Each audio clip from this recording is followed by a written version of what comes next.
In a dusty attic in Portland, Oregon, restoration specialist Emma Rodriguez discovers a collection of old photographs while clearing out the estate of deceased local historian Margaret Thornton.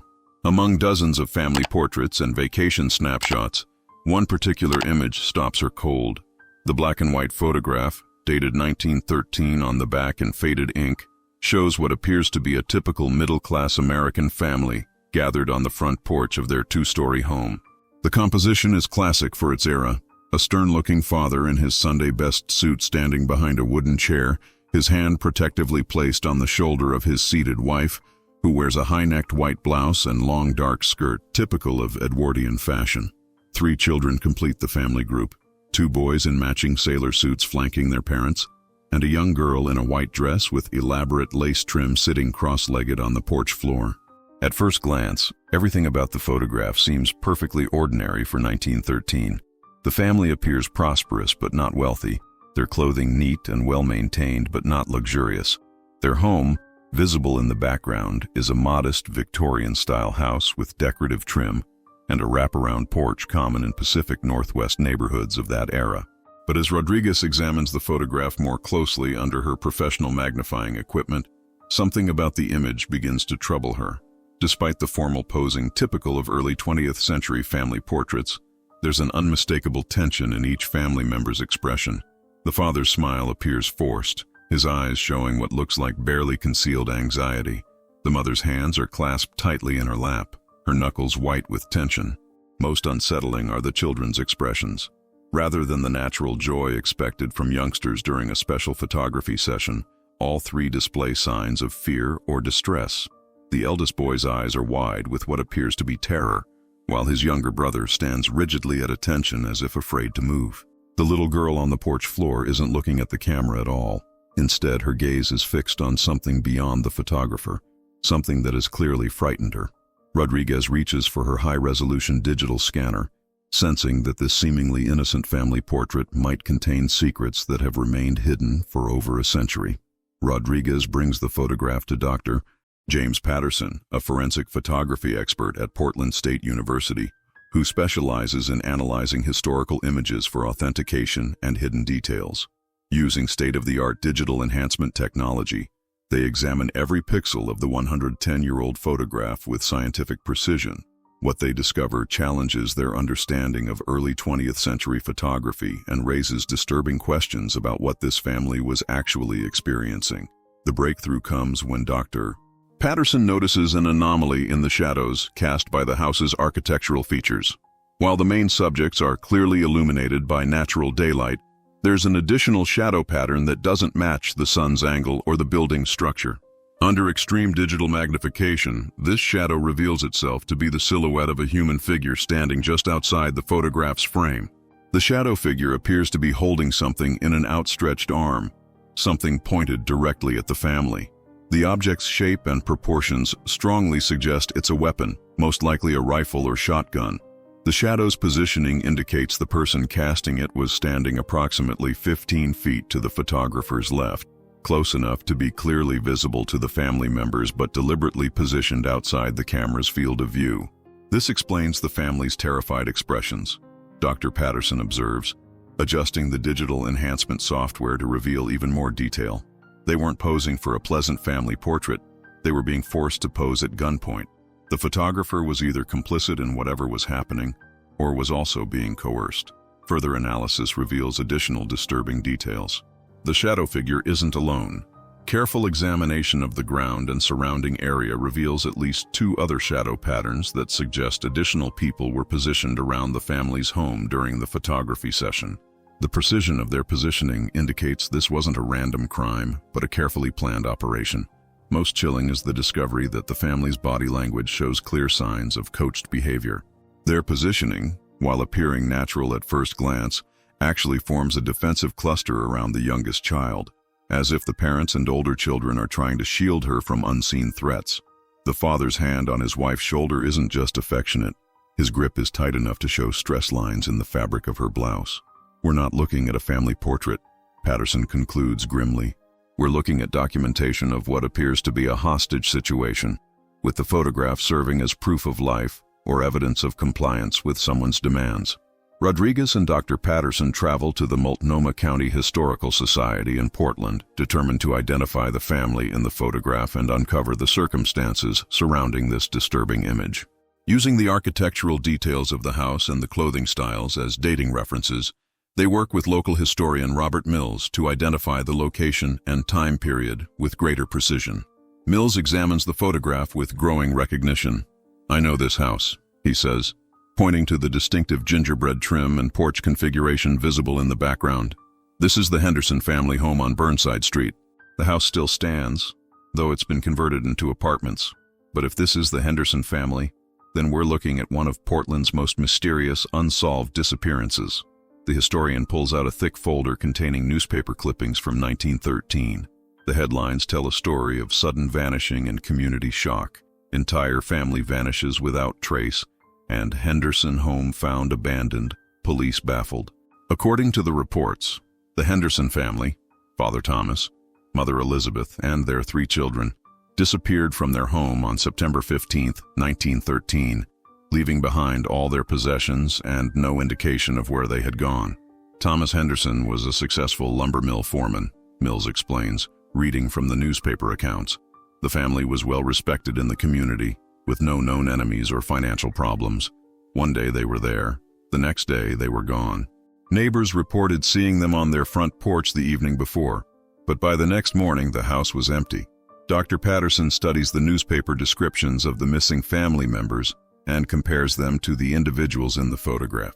The ages, physical descriptions, and clothing all match perfectly. According to these reports, the police found no signs of struggle inside the house, but all the family's personal belongings were left behind. Clothes, jewelry, money, even Thomas's pocket watch, which neighbors said he never went anywhere without. Most disturbing is a detail buried in one of the smaller newspaper articles. A neighbor reported hearing what sounded like a photography session on the Hendersons' front porch the morning of their disappearance. The distinctive sound of a camera's mechanical shutter, and the photographer's instructions to hold still and look at the camera. If this photograph was taken on the morning of their disappearance, Rodriguez realizes, then we might be looking at the last known image of the Henderson family alive. The question is, who took this photograph and what happened to them immediately afterward? The investigation takes a crucial turn when Mills discovers a business advertisement in the Portland Daily Journal from September 1913. The ad, placed by Morrison Professional Photography Services, offers discreet family portraits and documentation services for legal and personal matters. The timing of the advertisement, appearing just days before the Henderson family's disappearance, seems too coincidental to ignore. Research into Morrison's photography business reveals a pattern of suspicious activity. City records show that Morrison operated in Portland for only 6 months in 1913, arriving in early summer and disappearing just weeks after the Henderson family vanished. His business was unusual for the era, while most photographers operated from established studios. Morrison advertised exclusively for on-location portrait sessions, often at clients' homes. Dr. Patterson discovers that Morrison used advanced photographic equipment that was uncommon for small-scale operations in 1913. Invoices found in city business records show he purchased expensive German-made cameras and portable lighting equipment that would have been beyond the means of most local photographers. The sophistication of his equipment suggests either significant financial backing or connections to larger photographic operations. Most significantly, Patterson's analysis of the photograph's technical aspects reveals professional-grade work that contradicts Morrison's advertised services as a simple portrait photographer. The lighting, composition, and focus quality suggest this was taken by someone with extensive experience in documentary or forensic photography. Patterson explains, "This isn't the work of a local portrait photographer. This is the work of someone trained in evidence collection." The breakthrough comes when Rodriguez discovers Morrison's name in shipping records from the Portland docks. In October 1913, just 3 weeks after the Henderson family disappeared, a man named Morrison purchased passage on a steamship bound for San Francisco, traveling with several large cases of photographic equipment and what shipping manifests describe as professional documentation materials. Mills uncovers the most disturbing detail in police records from 1913. Detective William Hayes, who investigated the Henderson disappearance, noted in his private files that he suspected the family's disappearance was connected to Thomas Henderson's work at the lumber mill. Henderson had recently discovered evidence of systematic timber theft and was planning to report his findings to federal authorities investigating illegal logging operations on government land. The photograph wasn't just documentation of a hostage situation, Mills concludes. It was evidence collection by someone working for the people who had taken the Henderson family. Morrison wasn't just a photographer. He was documenting proof that they had successfully eliminated a witness to federal crimes. Rodriguez and Patterson's investigation expands when they discover that Thomas Henderson's concerns about timber theft were part of a much larger criminal conspiracy involving corrupt government officials, lumber company executives, and organized crime figures operating throughout the Pacific Northwest. Federal records from 1913 reveal an ongoing investigation into systematic theft of timber from government-protected forests, with estimated losses exceeding millions of dollars in today's currency. Henderson's position as mill foreman gave him access to shipping records, timber quality assessments, and origin documentation that would have made him a crucial witness in any federal prosecution. His personal notes, discovered in lumber company archives, show that he had been secretly documenting discrepancies between official timber purchases and actual lumber processing for months before his disappearance. Dr. Patterson's analysis of the photograph reveals additional evidence supporting the timber conspiracy theory. Enhanced examination of the Henderson family's clothing shows that Thomas is wearing his millwork clothes rather than Sunday attire, suggesting the photograph was taken unexpectedly, possibly while he was being forced to gather evidence or confess to something on camera. The shadow figure's positioning becomes more significant when viewed in this context. The person holding the weapon isn't just threatening the family. They're positioned to ensure Thomas Henderson compliance while the photograph documents his presence and apparent cooperation. The image serves as both coercion tool and evidence that Henderson was alive and under control at the time it was taken. Research into Morrison's background reveals connections to a network of private investigators and enforcers who worked for timber companies and corrupt government officials throughout the region. Court records from San Francisco, where Morrison fled after leaving Portland, show he was later arrested in 1915 for extortion and illegal surveillance activities connected to labor disputes in California lumber camps. Most disturbing is the discovery that the Henderson family disappearance was not an isolated incident. Between 1911 and 1915, at least 8 other families connected to the timber industry vanished under similar circumstances throughout Oregon and Washington. In each case, the missing individuals had been in positions to witness or document illegal logging activities, and in several cases, mysterious photographers had been seen in the vicinity just before the disappearances occurred. We're looking at evidence of systematic elimination of witnesses to federal crimes, Patterson concludes. The photograph documents not just the Henderson family's final moments, but the operation of an organized criminal network that was protecting a multi-million-dollar illegal logging conspiracy through intimidation and murder. The scope of the criminal conspiracy becomes clear when Rodriguez discovers classified federal documents in the National Archives related to the 1913 timber investigation. The files, recently declassified after decades of restricted access, reveal that federal agents were aware of the connection between missing families and the illegal logging operations, but were unable to pursue prosecutions due to corruption within their own ranks. Special Agent Marcus Webb of the Federal Bureau of Investigation had been assigned to investigate the timber thefts in 1913. His confidential reports, now available to researchers, explicitly mention the Henderson family as key witnesses whose testimony could have exposed the entire criminal network. Webb's files show that he had been in communication with Thomas Henderson and was planning to place the family in federal protection when they suddenly disappeared. The federal documents reveal the staggering scope of the timber conspiracy. Corrupt officials in the Forest Service were systematically misclassifying protected federal land as available for logging, then selling illegal permits to lumber companies for enormous bribes. The stolen timber was processed through legitimate mills like the one where Henderson worked, then sold to construction companies building rapidly growing western cities. Agent Webb's investigation identified at least 12 government officials, 6 lumber company executives, and numerous mill supervisors who were participating in the conspiracy. The total value of stolen timber exceeded $8 million between 1910 and 1915, equivalent to over $200 million today, making it one of the largest federal crimes of the early 20th century. Most significantly, Webb's files contain a photograph that appears to be connected to the Henderson case. The image shows Morrison's photography equipment, and what appears to be the same camera used to take the Henderson family portrait, discovered in a San Francisco warehouse that was being used as a base of operations for the criminal network.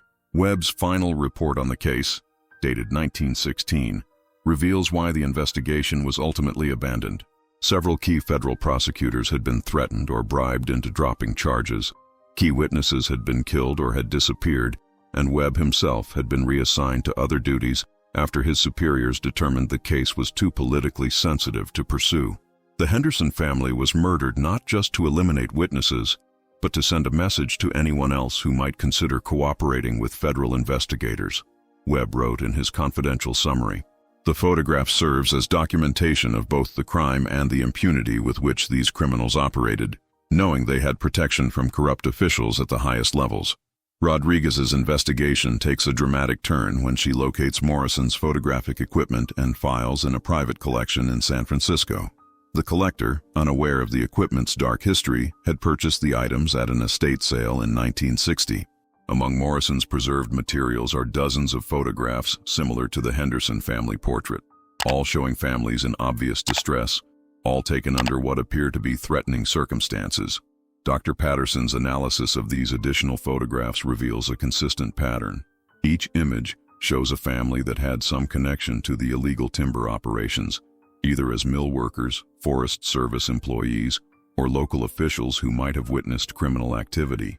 The photographs appear to have been taken as both intimidation tools and proof of compliance for the criminal network's clients. Most disturbing are Morrison's written notes accompanying each photograph, describing the subject's cooperation levels and elimination recommendations. The Henderson family is described as non-compliant, recommended for permanent resolution. Other families are marked as relocated or neutralized, suggesting different fates depending on their perceived threat level. The notes reveal that Morrison was not working independently, but was part of a coordinated operation involving multiple photographers, enforcers, and logistics coordinators. The criminal network had established a systematic approach to witness elimination that operated across multiple states and involved careful documentation of each operation for their clients' legal protection. Patterson discovers that several of the other photographs show families that were later reported as having moved away or relocated for family reasons. Genealogical research reveals that none of these families ever appeared in public records anywhere else in the United States, strongly suggesting they met the same fate as the Hendersons. The evidence trail leads to a shocking revelation. The criminal network was providing elimination services, not just for the timber conspiracy, but for multiple illegal operations throughout the West. Corrupt officials, mining companies, railroad corporations, and land speculators were all using the same network to eliminate witnesses and intimidate potential informants. Morrison's files contain correspondence with clients discussing pricing for different levels of service, from simple intimidation and relocation to permanent elimination with documentation. The Henderson family portrait represents the highest level of service, complete documentation of a successful elimination operation for the client's records. We're looking at evidence of America's first organized crime syndicate specializing in witness elimination. Rodriguez realizes the photograph isn't just evidence of the Henderson family's murder. It's documentation of a business transaction in a systematic murder-for-hire operation. The investigation expands when Rodriguez discovers that not all families targeted by the criminal network were successfully eliminated. Through genealogical research and newspaper archives, she identifies 3 families from the 1913-1915 period who disappeared but later resurfaced in different states under assumed names, suggesting they had somehow escaped or been helped to flee. The breakthrough comes when Patterson locates living descendants of the Morrison family, no relation to the photographer, mill workers who had fled Portland in 1913 after receiving threats. Margaret Morrison Chen, now 89 and living in Seattle, is the granddaughter of mill supervisor Edward Morrison, who had worked alongside Thomas Henderson and was also targeted by the criminal network. "My grandfather told us stories about families that just vanished," Margaret recalls, her voice shaking as she examines the Henderson photograph. "He said there were men with cameras who came to threaten people, taking pictures to prove they could reach anyone, anywhere. Grandfather said Thomas Henderson tried to warn him, but it was too late." Margaret's family preserved documents that Edward Morrison had hidden before fleeing Portland. including letters from Thomas Henderson describing his discovery of the timber theft and his plans to contact federal authorities. The letters reveal that Henderson was aware he was being watched and had tried to organize other mill workers to present evidence collectively to investigators.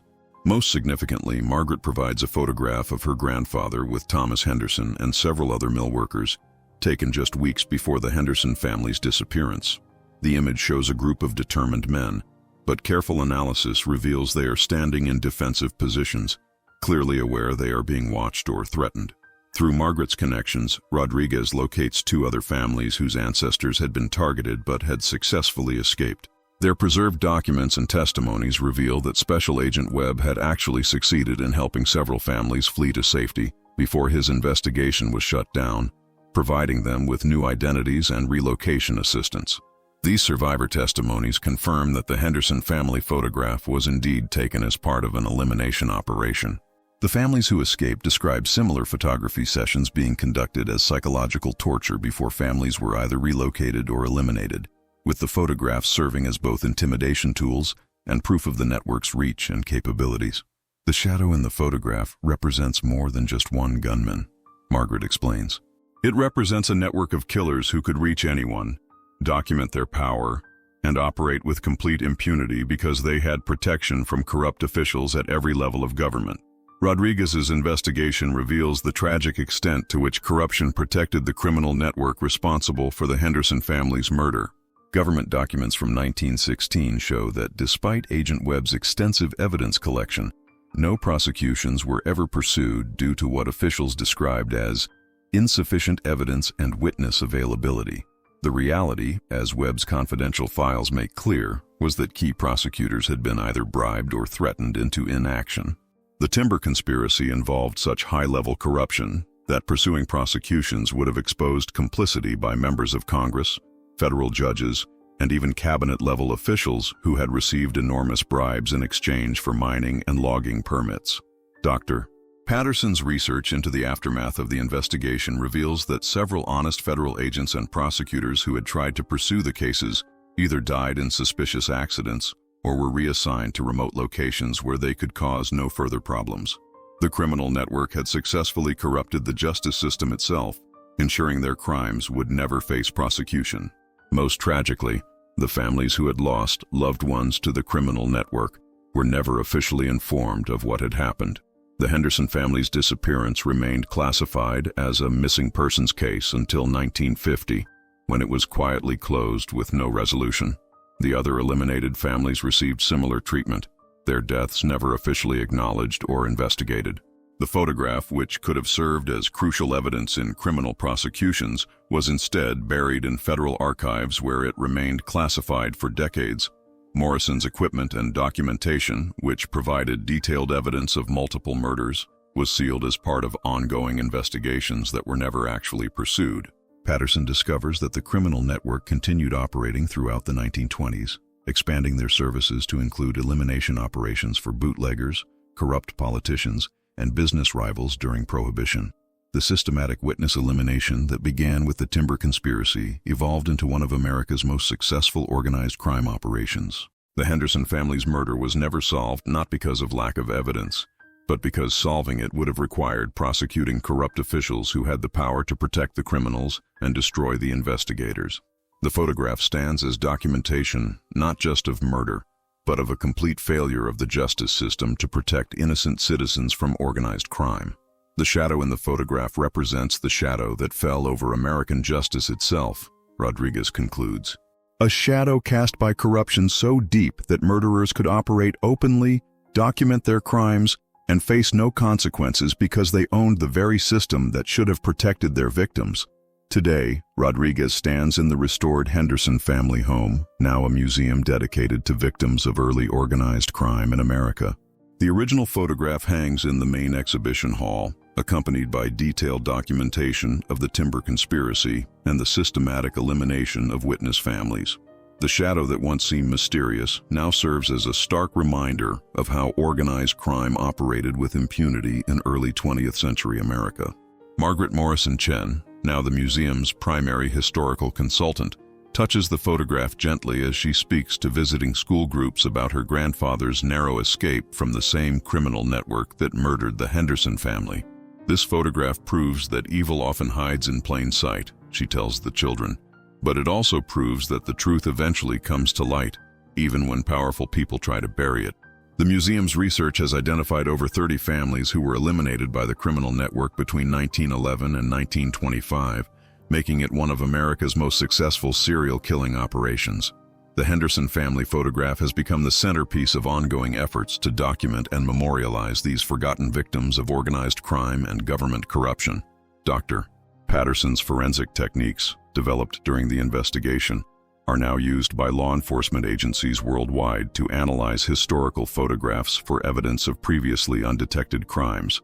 His work has helped solve dozens of cold cases and provided closure for families whose loved ones disappeared under suspicious circumstances decades ago. The timber conspiracy investigation has been reopened by federal authorities, not to pursue prosecutions, but to provide official recognition of what happened to the victims and their families. The Henderson family and others have been officially recognized as murder victims rather than missing persons, providing their descendants with closure after more than a century of uncertainty. Most importantly, the case has become a cornerstone of ethics education for federal law enforcement agencies, demonstrating how corruption can protect criminals and deny justice to victims. The photograph serves as a powerful reminder that the shadow of organized crime can only persist when honest officials fail to act against corruption within their own ranks. As Rodriguez examines the photograph one final time, the shadow that once seemed mysterious now appears exactly what it always was: documented evidence of premeditated murder protected by systematic corruption. The Henderson family's tragic fate stands as proof that in America's past, criminals with sufficient connections could literally get away with murder, leaving only shadows and secrets for future generations to uncover. The photograph reminds us that justice delayed is not always justice denied. Sometimes truth emerges decades later, providing recognition for victims whose suffering was hidden by those who should have protected them. The Henderson family's story ensures that their murders, though never prosecuted, will never be forgotten.